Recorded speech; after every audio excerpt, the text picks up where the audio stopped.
Hey, hello, it is Litanah Felix here, and in today's video we're going to be looking into Hybrid.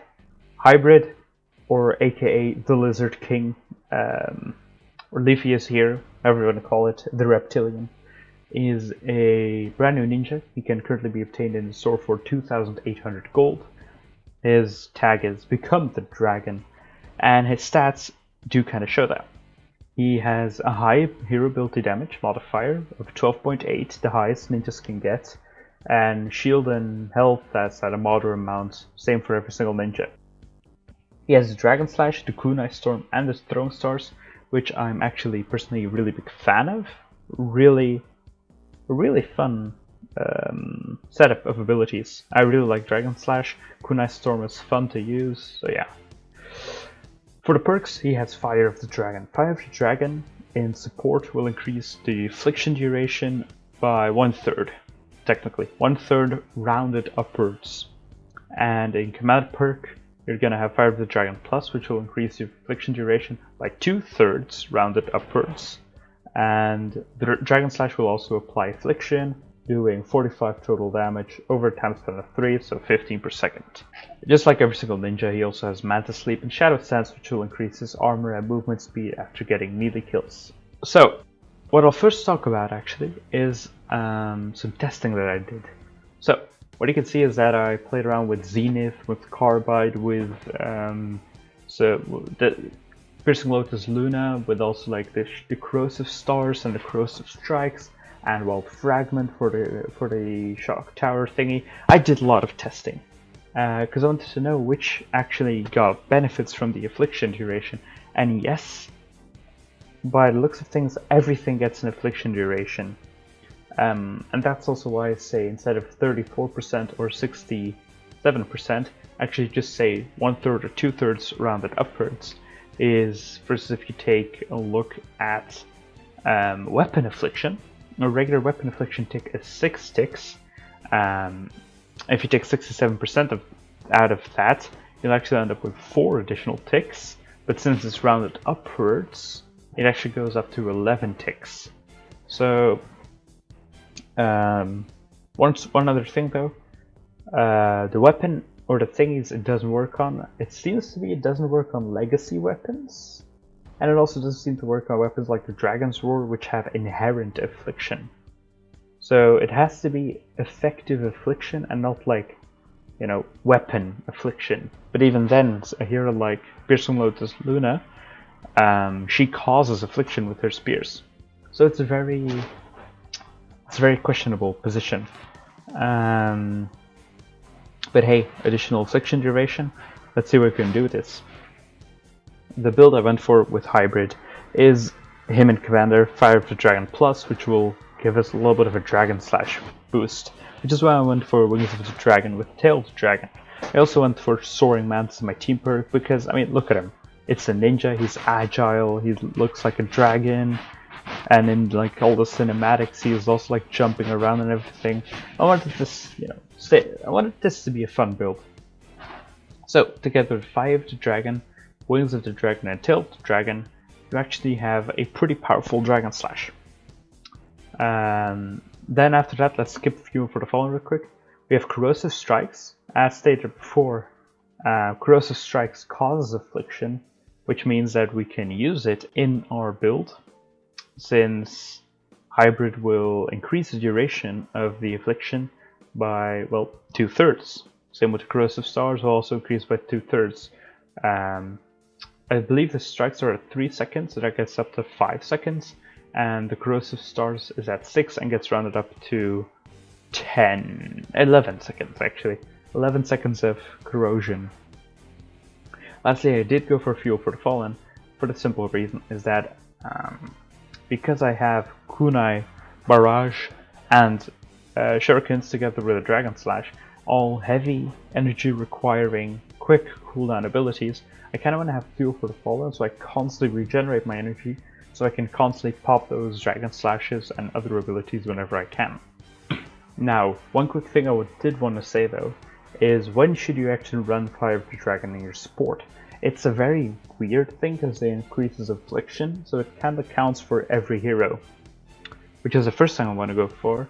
there is a team perk that is called Hot Swap. There you go. Which requires one hero of each class. So technically, if you are still needing a ninja in your build, you can actually slot in this guy, as he will buff your weapon or ability damage slightly by having, you know, the affliction duration. She does 87% of the weapon damage dealt as affliction for 3 seconds. Having Fire the Dragon, we increase that by actually 1 tick only, so 4 seconds. However, that actually counts for 87% more weapon damage. Let's say we were to look at a hero like Carbide, his lefty and righty will also apply affliction, which does base 26 energy damage. That's also a pretty nice buff. And then 2 other things to note. Deadly Star Scorpion, going back at it again, 9 base energy damage can stack up to 3 times. Let's say 27 over 6 seconds, increasing that by up to 8 seconds by having him in support will technically allow you to do an additional 54% or up to 54 base energy damage. And then versus Piercing Lotus Luna, which will cause affliction, and since she does bonus damage to afflicted targets, you can actually increase that window from 3 seconds to 4 seconds, which will allow you to be a bit more flexible with your speeder play. You can even run Wild Fragment Deadeye. Wild Fragment Deadeye's Shock Tower will apply affliction, same with Sub-Zero Zenith. He will also apply affliction. So whenever there's a hero or a build that relies on affliction, I would say put in him in support. However, for regular weapon play, I wouldn't even care about it. As a commander though, I have to say he's kind of lackluster. If we look back at his final perk, we can skip the affliction. I will just say, okay, Dragon Slash applies affliction, which does 15 base fire damage over 3 seconds. Having his affliction perk, that 3 seconds becomes 5 seconds, so it's a grand total of 75 damage. Okay, you guys still with me? Nice. Now if we were to look over at Snuggle Specialist Sarah, and look at her Dragon Slash will leave behind a trail of energy damage, not fire damage, but energy damage, which will do 64 base energy damage per second, and snare for 3 seconds. So you technically, over those 3 seconds, you can do more than double the damage Hybrid would have done, and you snare, and its energy damage. So honestly, Hybrid, the fire affliction is really lackluster. It really needs to get slightly buffed, because I mean, Snuggle Specialist, her Dragon Slash just does more damage. There is not even a real good main reason to play this guy in Commander, as the affliction bonuses you get from running Corrosive Strikes and Corrosive Stars is not even that big. So would I recommend you to get this guy? I most certainly do. He is pretty useful in a lot of builds. A lot of builds focused around, you know, the affliction. This guy can really help you increase the damage of that build. So you guys see this, you guys will see this guy pop up here and there in some future loadouts. And also the biggest reason I should get him is, of course, because he's an exclusive. You never know when he's coming back. And you know, hey, you gotta expand your collection. Would I recommend you to run him as Commander though?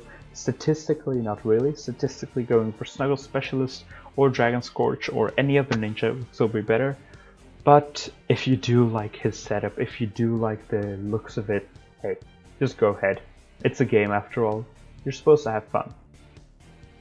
Hope you guys enjoyed this video. I'm really trying my best to get the questline done as far as possible. Currently at the end of the 4th page, and I also have a lot of perk material, so that should also be pretty good for, you know, Jack's Revenge, for the Corsair. Same, I have also opened a bunch of llamas. I currently have one of every item right now, the heroes and everything.